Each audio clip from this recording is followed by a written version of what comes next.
بسم الله الرحمن الرحيم وصلى الله وسلم وبارك على سيدنا محمد وعلى آله وأصحابه أجمعين. اللهم اجعل جمعنا هذا جمعا مباركا مرحوما واجعل تفرقنا من بعده سالما معصوما ولا تجعل فينا ولا منا ولا معنا شقيا ولا محروما.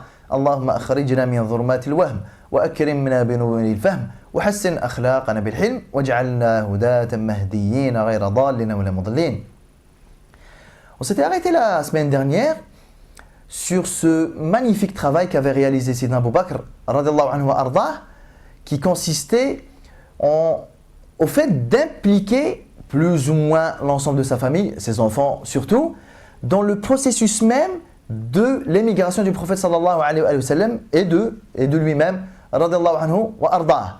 On s'était arrêté sur ça en disant que impliquer quelqu'un, engager quelqu'un, mettre quelqu'un dans la confidence, mettre quelqu'un dans le processus même des choses qui nous sont les plus importantes, les plus chères, était une des meilleures manières, si ce n'est la meilleure manière, qui invite et qui incite les gens à adhérer à ce à quoi vous-même vous adhérez. Alors vous savez, j'en ai souvent parlé dans différentes vidéos, il y a toujours ce double travail.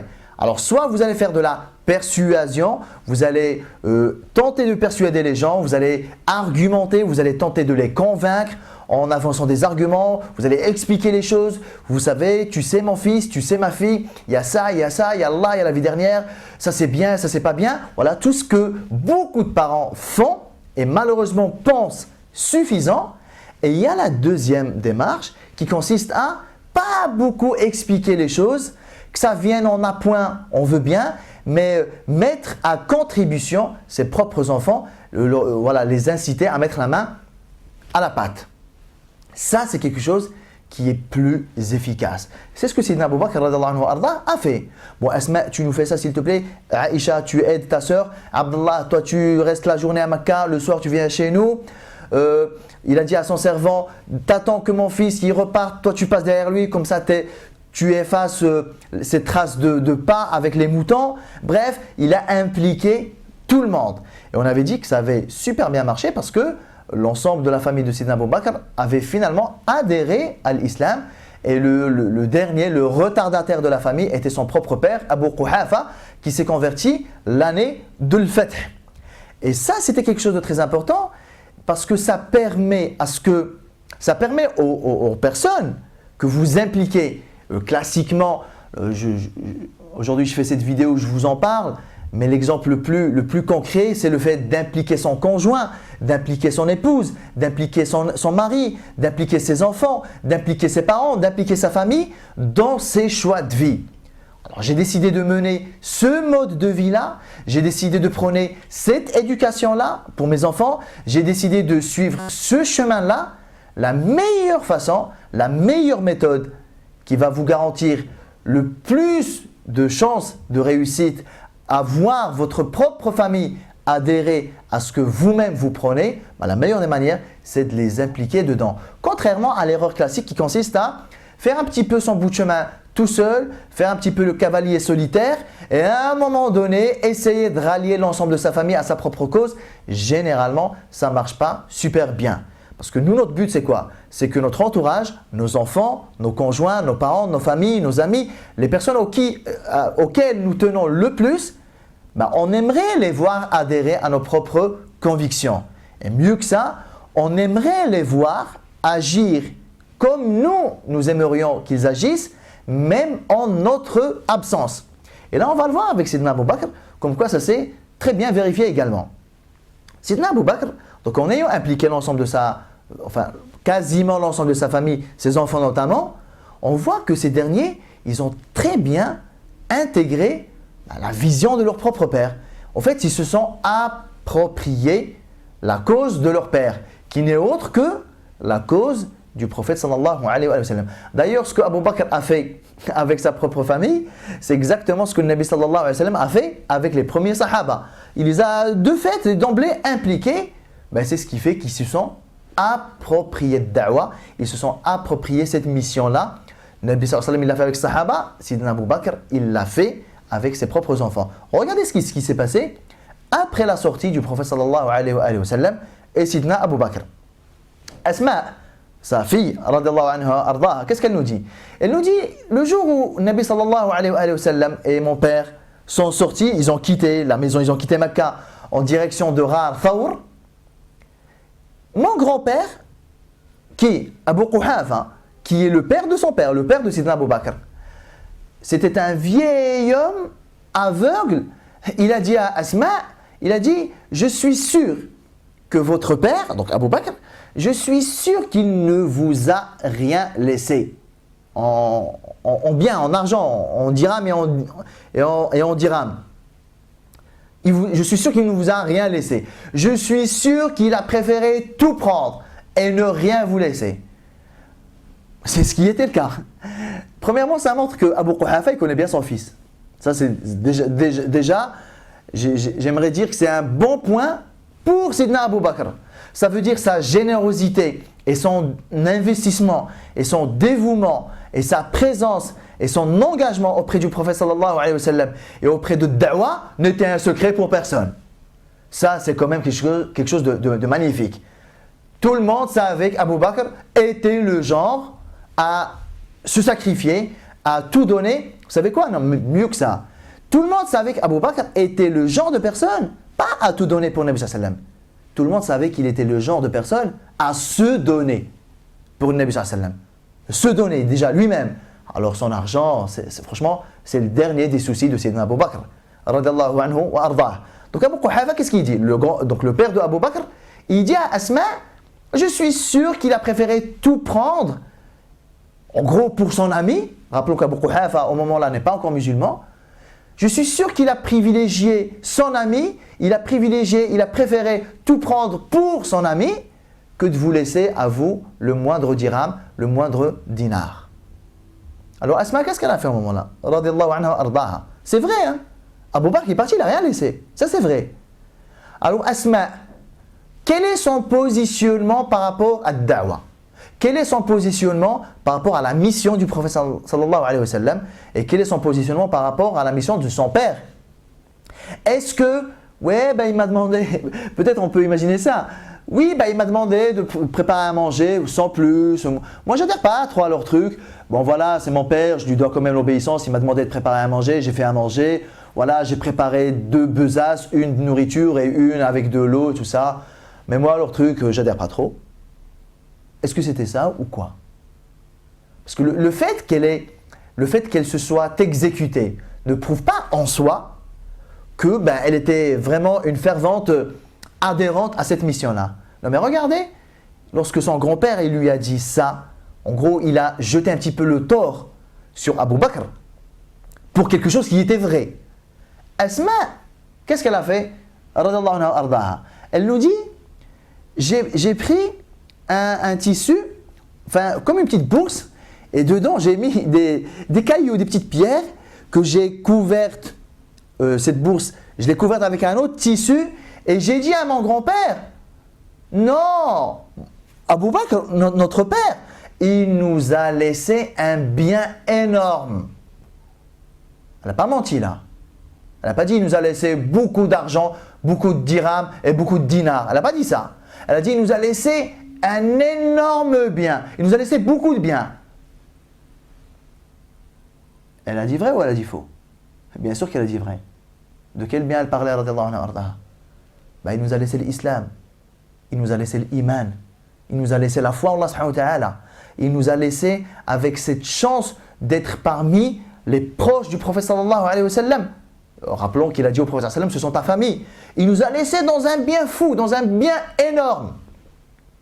Et elle a pris cette bourse-là et elle a dit à son grand-père, tiens, oh père, en parlant à son grand-père, tiens, mets ta main, parce qu'il était aveugle, elle lui a dit, mets ta main par-dessus. Regarde tout ce bien qu'il nous a laissé. Mais le bien qu'il a laissé, ici c'est des pierres, bon, ça n'a aucune valeur. Mais elle a induit son grand-père dans une fausse déduction. Et qu'est-ce qu'il a dit? Le grand-père, il a dit, ah, si vous avez laissé ça, il a bien fait alors. Et qu'est-ce qu'elle dit, radiyallahu anha? Aradtu an uskita bidhalika ash-shaykh. Je voulais juste le faire taire pour pas qu'il continue à ruminer. Ouais, votre père il vous a délaissé, votre père vous a délaissé, ce n'est pas un père digne, ce n'est pas un père responsable. Allez, je voulais le faire taire par rapport à ça. Donc elle a fait toute cette petite mise en scène. Ce qui montre que quoi au final? Ce qui montre que les enfants de Sidna Abu Bakr ne se sont pas contentés juste d'obéir à leur père et de faire ce qu'il leur a demandé. Non, là, Abu Bakr, il n'est pas présent. Est-ce qu'elles étaient obligées, est-ce qu'elle était obligée ici, Asma, est-ce qu'elle était obligée de faire ça? Est-ce qu'elle était obligée de contourner ceci? Est-ce qu'elle était obligée de mettre toute cette mise en scène? Est-ce qu'elle était obligée de défendre son père? Elle aurait pu dire, bah oui, c'est vrai quoi, ouais, c'est vrai, il est parti, il nous a rien laissé là. Elle aurait pu dire ça. Si elle n'était pas impliquée, elle aurait même certainement dit ça. Mais du fait qu'elle était impliquée, du fait que pour elle, la cause que mon père défend, c'est la cause du prophète sallallahu alayhi wa sallam. C'est une cause à laquelle moi-même je crois, c'est une cause à laquelle moi-même j'adhère, et c'est une cause dans laquelle moi-même je suis impliqué. Ça veut dire, mon père a beau ne pas être présent, je continue à travailler et à défendre cette cause-là. Pourquoi? Parce que je me sens concerné. Et rappelons-nous, là il s'agit de quelque chose de très haute sécurité. Nabi sallallahu alayhi wa sallam et Sidna Abu Bakr qui sont sortis en cachette la nuit, leurs têtes sont mises à prix. Je veux dire, la tête du prophète sallam, elle est demandée. Il y a un contrat sur sa tête sallallahu alayhi wa sallam et par conséquent Sidna Abu Bakr radallahu anhu arda. Donc là, ce que Asma elle a fait, c'est ce qu'on aimerait tous voir nos enfants faire, à savoir continuer notre engagement même pendant notre absence. Mais ça ne passe pas par des miracles, ça passe par un travail sur du long terme et ça passe surtout par l'implication de ses enfants dans ses propres centres d'intérêt, dans sa propre cause, impliquer ses enfants dans ses propres croyances et convictions et ses choix de vie. Là, on arrive du côté du prophète sallallahu alayhi wa sallam et on avait dit que la semaine dernière, Nabi sallallahu alayhi wa sallam avait pris toute une série de précautions qui montrent en fait l'intelligence de cet homme sallallahu alayhi wa sallam. Sa clairvoyance, son esprit futé, son esprit averti. C'est quelqu'un qui est très rusé, sallallahu alayhi wa sallam. Au-delà du fait qu'il soit messager, prophète, etc., qui reçoive le wahy, la révélation d'Allah subhanahu wa ta'ala, c'était quand même quelqu'un de très averti. C'était un bon analyste. C'était quelqu'un qui observait bien, qui arrivait bien à anticiper. Quelqu'un qui voit loin. C'est un visionnaire. Alors, le Nabi sallallahu alayhi wa sallam, regardez comment il a fermé un petit peu toutes les éventuelles portes pouvant donner naissance à des faillites dans le processus de l'hijra. La sortie de chez Abu Bakr, on va sortir comme ça, ni vu ni connu, vraiment comme des piétons. Parce que les deux chamelles, on les a donnés à Abdullah ibn Urayqit bien avant. Lui, il est sorti, il a quitté Mecca avec. Nous, on va sortir comme si en fait on faisait une petite randonnée pédestre, ni vu ni connu, et on se balade. Personne ne va se douter que nous sommes en train de quitter Mecca à proprement parler. Pourquoi? Il n'y a aucun fou qui va quitter Mecca à pied comme ça dans le désert. Donc c'est peu probable que les Mecquois se disent « Ah, là, ils sont en train de fuir ». Alors que s'ils étaient sortis à dos de chameau, bah là c'était clair, ils sont en train de fuir. Donc le Nabi sallallahu alayhi wa sallam, il a fermé cette porte-là. Je sais que Quraysh, ils ont tendance à aller me chercher vers le nord, moi je vais aller vers le sud. Je ferme cette porte-là. Je sais que généralement, des cavaliers, ils peuvent rattraper en quelques heures à peine ce que des voyageurs à dos de chameau peuvent faire en un jour, 2 jours. Ben vous savez quoi? Moi je vais rester dans Ghar Thawr 3 jours. Beaucoup plus que ce qui est nécessaire pour un cavalier de rattraper quelqu'un à dos de chameau. Donc le Nabi sallallahu alayhi wa sallam, il ferme ici toutes les portes pouvant donner lieu à de la faillite dans sa sortie. Hors de question que je ne sois plus tenu au courant de ce qui se passe. Rappelons que sa tête, sallallahu alayhi wa sallam, elle est mise à mort.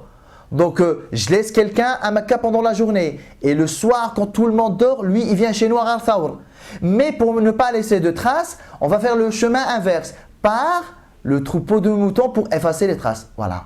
Ça, qu'est-ce que ça nous apprend en fait? Ça nous apprend que le Nabi sallallahu alayhi wa sallam, qui est la personne, ça c'est une découverte pour personne, ce n'est un scoop pour personne. Nabi sallallahu alayhi wa sallam, c'est la personne qui a le plus confiance en Allah subhanahu wa ta'ala. D'accord? On est d'accord. C'est la personne qui a zéro doute sur le soutien divin. Pas de problème par rapport à ça.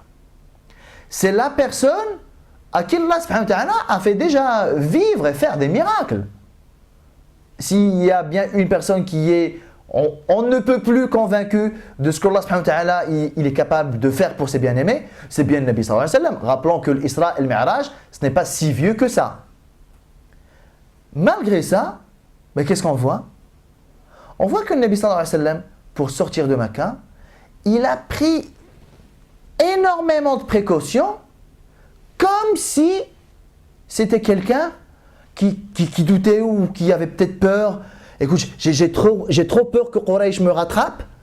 Ben, c'est pour ça que je suis en train de me blinder du point de vue de la sécurité. C'est pour ça que je ferme toutes les portes.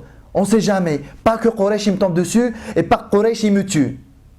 On aurait pu, peut-être avec un raisonnement assez primaire et assez simpliste, se dire la personne qui prend le plus de précautions, c'est la personne qui a le plus de confiance en Allah, ou c'est la personne qui a quand même un petit doute quant à ses chances de réussite? A priori, de façon vraiment humaine, on tendrait à croire que celui qui fait le plus de causes, celui qui prend le plus de précautions, on a tendance à imaginer un petit peu que c'est la personne qui redoute le plus l'échec. Alors que pour le Nabi sallallahu alayhi wa sallam, c'est vraiment pas le cas. Le Nabi sallallahu alayhi wa sallam, imaginez la situation là. Vous avez deux facteurs. Il y a le facteur compter sur Allah subhanahu wa ta'ala et ne point douter de son soutien. Et il y a le deuxième point qui est faire le maximum des causes. Le maximum des causes. Ben, vous, moi, nous, les êtres humains, par rapport à cette balance-là, nous avons plusieurs réactions possibles. Alors vous avez la première possibilité, avoir 100% confiance en Allah subhanahu wa ta'ala et faire 100% de cause. Ça c'est qui? C'est le Nabi sallallahu alayhi wa sallam. C'est l'Anbiya. Ils ont une confiance absolue en Allah subhanahu wa ta'ala. Pourtant, ce sont les personnes qui font les causes dans leur totalité. Vous avez des gens qui, voilà, par rapport à cette balance, c'est un petit peu par-ci, par-là. Je compte sur là, mais quand même, je compte un petit peu aussi sur les causes. Donc on est à peu près à 50-50, 60-40, 80-20, etc. En fonction de notre iman, en fonction de notre spiritualité. Plus nous avons la foi et plus nous avons tendance à compter sur Allah subhanahu wa ta'ala. Mais qu'en est-il des causes? L'un des problèmes des musulmans, c'est de croire que la confiance en Allah subhanahu wa ta'ala, elle est incompatible avec les causes. Et que de toute façon, celui qui compte à 100% sur Allah subhanahu wa ta'ala, il n'a pas besoin de battre des mains et des pieds, il n'a pas besoin de faire toutes les causes. Ouais, ok, d'accord, il peut faire les causes, mais il ne faut pas exagérer non plus. Une, deux causes. De toute façon, l'essentiel, c'est de compter sur Allah subhanahu wa ta'ala. Ici, le Nabi sallallahu alayhi wa sallam, il nous fait la démonstration du contraire. Il compte à 100% sur Allah subhanahu wa ta'ala. Pourtant, il a fait beaucoup plus de causes. Vous savez quoi? Il a fait beaucoup plus de causes que tous les sahaba réunis. Toutes les précautions que lui, il a prises, sallallahu alayhi wa sallam, les sahaba, ils ne les ont pas effectuées. Ça veut dire quoi? Celui qui a le plus confiance en Allah, il a fait le plus de causes. Pourquoi?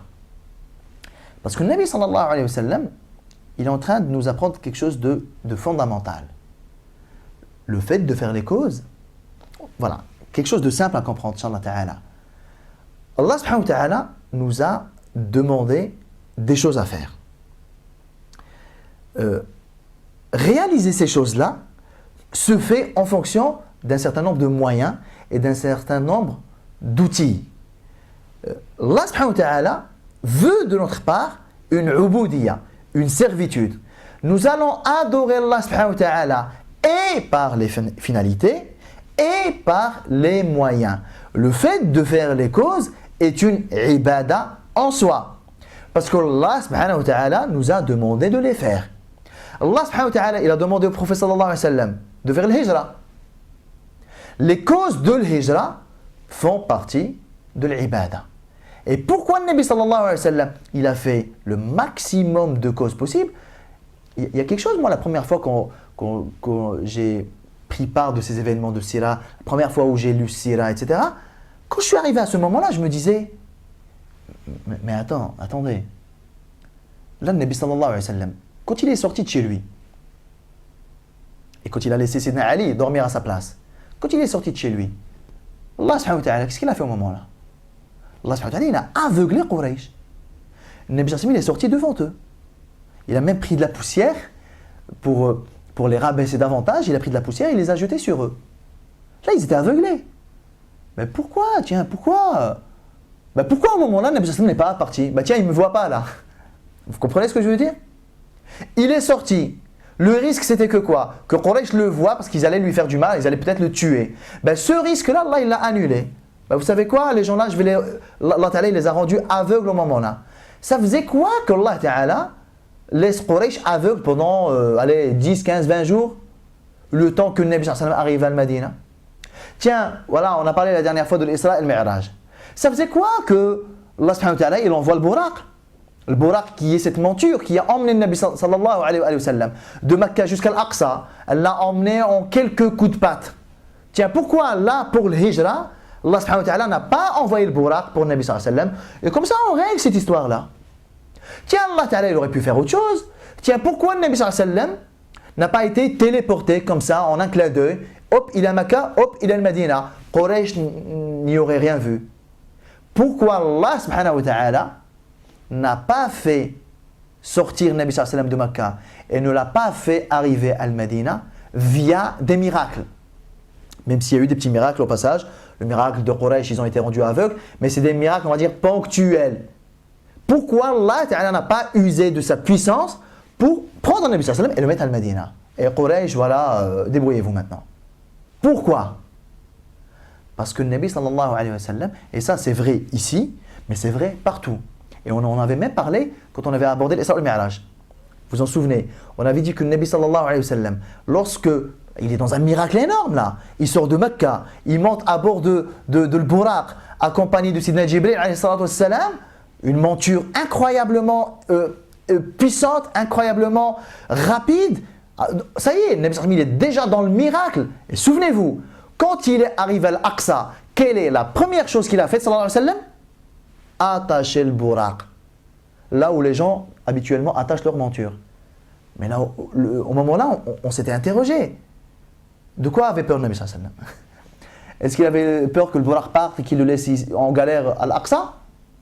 Pourquoi le Nabi sallallahu alayhi wa sallam il a attaché le Buraq alors qu'il y a Jibril avec lui carrément? Il a attaché le Buraq parce que faire les causes est une ibada. Je n'ai pas peur que le Buraq parte. Je n'ai pas peur de me retrouver là coincé à l'Aqsa et pas savoir comment faire. Je n'ai pas peur de ça. C'est juste que attacher ma monture fait partie de ce à travers quoi je me rapproche d'Allah subhanahu wa ta'ala. Ce n'est pas un agissement en termes de conséquences. C'est un agissement en termes de finalité en soi. Attacher la monture est une ibada. Je vais la faire. Alors que le Buraq parte ou ne parte pas, ça m'est complètement égal. Là, il se passe exactement la même chose. Le Nabi sallallahu alayhi wa sallam, toutes les précautions qu'il a prises, il ne les a pas prises en termes de conséquences. Pas que Quraysh me tombe dessus, pas que Quraysh me tue, pas que Quraysh me fasse quoi que ce soit. Les précautions qu'il a faites, sallallahu alayhi wa sallam, et qu'il a prises, il les a prises parce que c'était une ibada en soi et parce qu'il légifère pour l'umma. Parce que si le Nabi sallallahu alayhi wa sallam devait systématiquement à chaque fois qu'il était dans une difficulté, s'il devait à chaque fois résoudre ses difficultés à coup de wahi, à coup de révélation, à coup de miracle, de vous à moi, en quoi il pourra être un modèle pour nous? Imaginez si le Nabi sallallahu alayhi wa sallam, à chaque fois qu'il était dans une difficulté, Jibril alayhi salam, tu viens, tu me sors de cette difficulté-là. Imaginez si c'était que comme ça. En quoi il est modèle alors? Moi quand je vais être dans une difficulté, je vais invoquer qui? Je vais appeler qui? Je vais appeler Jibril alayhi salam. Qu'est-ce que je vais faire? Je vais user de miracles. Donc il ne pourrait pas être copiable. Si à chaque fois, sallallahu alayhi wa sallam, il s'en serait sorti à coup de miracles et à coup de renforts qui relèvent de l'wahi de l'invisible. Nabi sallallahu alayhi wa sallam, c'est vrai ici, c'est vrai partout, c'est vrai tout le temps. Nabi sallallahu alayhi wa sallam, il s'est toujours sorti de ces difficultés à coup de vraies causes que vous et moi pouvons faire. Bah, tout ce qu'il a fait là pour l'Hijra, on n'aurait pas pu nous aussi le faire si on avait réfléchi un petit peu et si on s'était consulté et si on avait de l'expérience et si on avait développé un peu de ruse et un peu d'intelligence de terrain, si on aurait pu y aboutir. Vous êtes d'accord avec moi? Ce qu'il a fait là, ce n'est pas un miracle. Ce n'est pas un miracle. Je ne parle pas de la sortie où Quraysh ils sont devenus aveugles. Non, je parle de tout le reste. Le fait d'avoir dit à Abdullah ibn Urayqit, écoute, toi tu prends les montures et tu sors 3-4 jours avant nous. Le fait d'avoir dit à Abdullah, le fils de Abu Bakr, toi tu restes à Mecca et tu nous rejoins le soir. Et toi, s'il te plaît, tu le suis avec ton troupeau et tu effaces cette trace. Ça, franchement, on aurait pu le faire, vous et moi ou pas? Bien sûr qu'on aurait pu le faire. On aurait pu aboutir à ça. Ben, c'est en ça que c'est très important. C'est pour ça que le Nabi sallallahu alayhi wa sallam, lorsqu'il il agit en tant que modèle à copier. Il agit en tant que législateur. Ses faits et gestes, ses agissements sallallahu alayhi wa sallam nous servent de modèle à copier. Et à aucun moment sallallahu alayhi wa sallam n'avait peur que Quraysh le tue. Et on en a deux preuves. La première preuve, qu'il n'avait pas du tout peur, la première preuve c'est lorsqu'ils étaient dans la grotte. Et qu'au final, Quraysh, ils ont réussi à retrouver leurs traces. On y reviendra, Inch'Allah Ta'ala, certainement à l'épisode prochain. Mais l'essentiel, lorsque Quraysh, ils sont arrivés devant la grotte, il y avait qui dedans? Il y avait Sayyidina Abu Bakr et le Nabi sallallahu alayhi wa sallam. Donc, au moment là, Quraysh, ils arrivent. Vous savez, le Ghar Thawr, il est très particulier. Pour y pénétrer, vous êtes obligé de vous coucher sur le ventre et de faire une petite translation sur votre ventre. Et vous rentrez à l'intérieur. Ça veut dire les gens qui sont à l'extérieur, ils sont debout. S'ils regardent vers le bas, ils peuvent voir le petit passage par lequel vous êtes susceptible de pénétrer dans la grotte. Donc Quraysh, ils sont debout. Et au moment là, c'est Abu Bakr, radiallahu anhu arda, qu'est-ce qu'il dit au prophète sallallahu alayhi wa sallam? Il lui dit, Ya Rasulallah, law nadara ahaduhum ila qadamayhi la ra'ana. Il suffit que l'un d'entre eux regarde juste ses pieds, il nous verrait. Donc là, est-ce que c'est un moment tendu ou pas? Parce que là, qu'est-ce qu'on peut imaginer? On peut imaginer que toutes les causes que le Nabi sallallahu alayhi wa sallam a prises, on peut imaginer que là, elles n'en servaient à rien. On est d'accord? Il a tout fait pour que Quraysh ne retrouve pas sa trace. Là, au bout du compte, Quraysh, ils ont quand même fini par retrouver sa trace. Donc là, une personne normale comme vous et moi, vous avez fait toutes les causes du monde pour pas que Quraysh vous tombe dessus. Et là, Quraysh, ils sont à 30 cm de vous. Là, au moment là, qu'est-ce qu'on nous, on va se dire? Dans quel état on va être? On est d'accord? Dans un état de tension. Wa subhanallah. J'ai tout fait pour les semer, j'ai tout fait pour brouiller les pistes. Là, subhanallah, ils sont là devant moi à 30 cm. Là, c'est un moment de tension. C'est un moment de tension qu'a bien pu palper Sayyidina Abu Bakr en disant sa remarque. Il suffit que l'un d'entre eux regarde ses propres pieds pour qu'il nous voie. Donc là, ya Rasulallah, on dépend de quoi là? On dépend juste du fait que l'un d'entre eux puisse regarder ses pieds. Et là, quelle est la réponse du prophète sallallahu alayhi wa sallam? Celui qui a pris toutes les causes et qui, s'il était quelqu'un d'ordinaire, avait toutes les raisons du monde pour être très excité et très tendu, bah la réponse est historique. De quoi tu as peur, Abu Bakr?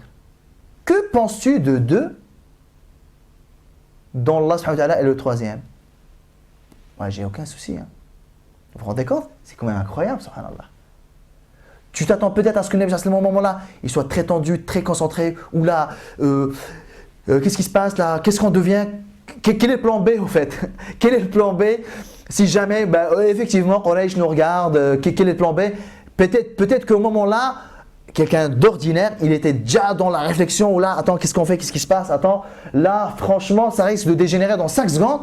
Mais non, là, au contraire, le Nabi sallallahu alayhi wa sallam, très serein, tranquille. Abu Bakr, de quoi tu as peur? Que penses-tu de deux personnes dont Allah subhanahu wa ta'ala est le troisième? Tranquille, il n'y a rien. Voilà. Tu n'as aucun souci à te faire. Ce qui prouve quoi? Que toutes les causes que le Nabi sallallahu alayhi wa sallam a prises, ce n'était pas parce qu'il avait peur. La preuve, là, non. Lorsque les causes ont échoué, parce qu'on peut le dire, les causes ont échoué.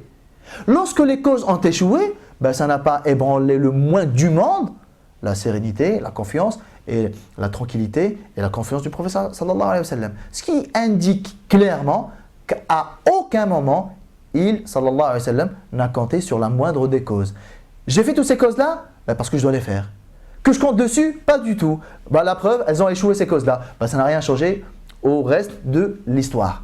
Deuxième cause, on y reviendra également la prochaine fois, c'est lorsque clairement le Nabi sallallahu alayhi wa sallam et Sidna Abu Bakr, ils ont quitté la grotte de Thawr et ils sont partis avec Abdullah ibn Urayqat, leur guide, sur le chemin de Médina. Ils se sont fait rattraper par un homme qui s'appelle Suraqa.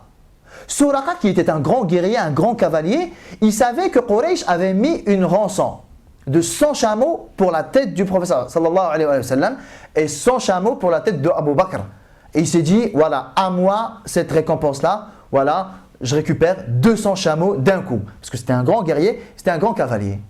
Et Suraqa, il arrivait vraiment au galop, il a rattrapé le Nabi sallallahu alayhi wa sallam, il a rattrapé Abu Bakr. Et Abu Bakr, quand il a entendu les pas du chameau dans le sable, c'est Abu Bakr qui se retournait, il se retournait. Il a dit au prophète sallallahu alayhi wa sallam, Ya Rasulallah, on est rattrapé là, il y a quelqu'un qui nous rattrape. Il se retournait, il approche. Le Nabi sallallahu alayhi wa sallam ne s'est pas retourné une seule fois. Pourtant, vous vous rendez compte? Là, c'est bon, tu es rattrapé là. Quraysh dans la grotte, ben, ils ont fini par ne pas te voir. Non mais là, clairement, tu es rattrapé. Ben, pourtant, le Nabi sallallahu alayhi wa sallam, il ne s'est pas retourné une seule fois. Et Abu Bakr, il n'arrêtait pas de se retourner.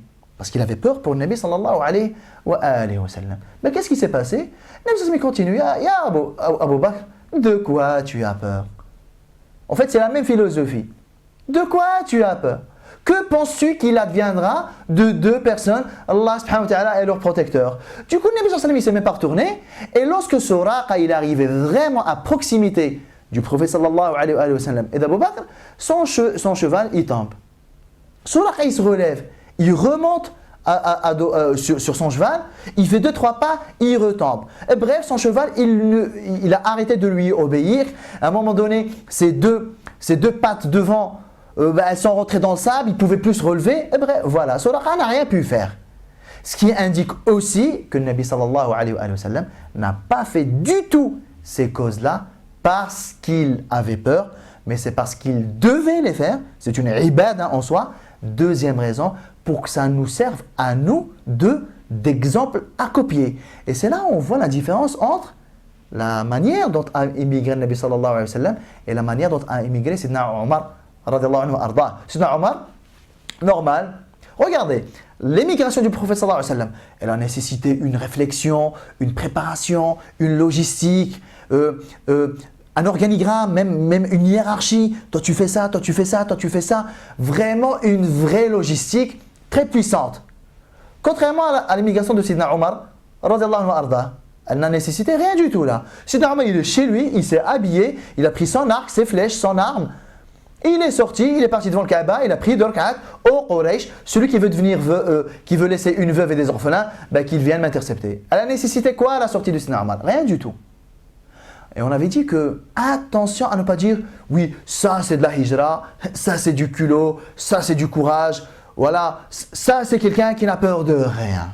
On avait dit, attention à ne pas dire ça, parce que les précautions du prophète sallallahu alayhi wa sallam, ce n'est pas du tout parce qu'il avait peur, mais c'est parce que c'était une ibada. Mais alors, pourquoi les deux immigrations-là, elles sont différentes?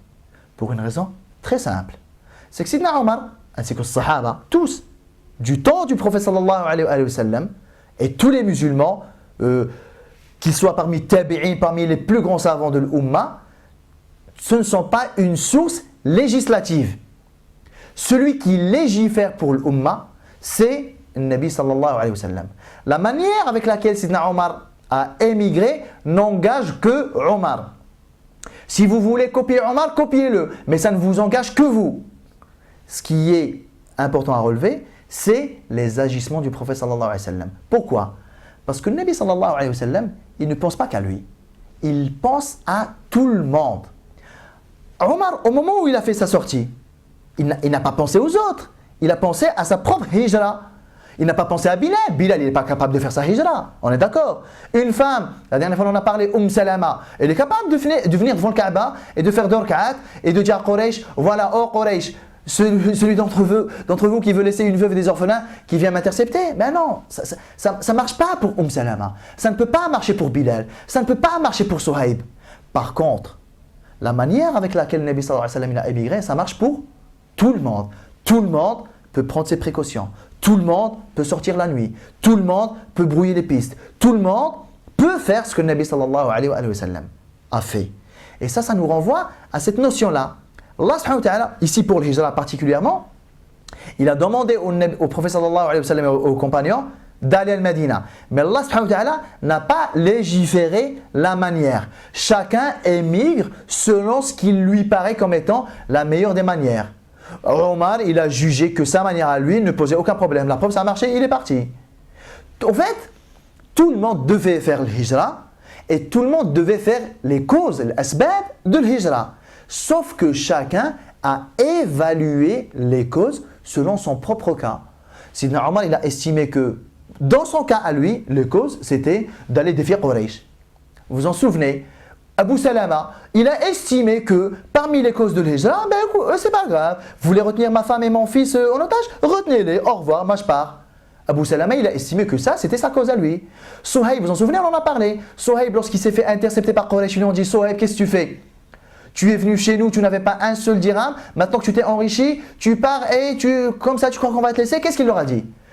Si je vous laisse tous mes biens, est-ce que vous me laisserez partir? Ils lui ont dit oui. Ils lui ont dit: ben, je vous laisse tout ce que vous avez. Ça, c'était les causes de Suhaib. Sauf que tout le monde n'a pas assez d'argent pour faire comme Suhaib. Tout le monde n'a pas la puissance physique et le charisme de Omar pour faire comme Omar. Tout le monde n'a pas une femme et un enfant à laisser à Makkah comme Abu Salama. Tout le monde n'a pas. Sahaba, ils ont différentes conditions. Quelle est l'émigration qui est susceptible de répondre à la situation de tout le monde? C'est celle du prophète sallallahu alayhi wa sallam. Et ça, c'est une grande caractéristique à lui, alayhi wa sallam. C'est lorsqu'il fait quelque chose le concernant, il le fait dans la projection de l'umma. Il se projette par rapport aux plus faibles. Il se projette par rapport à ceux qui ont le moins de moyens possible.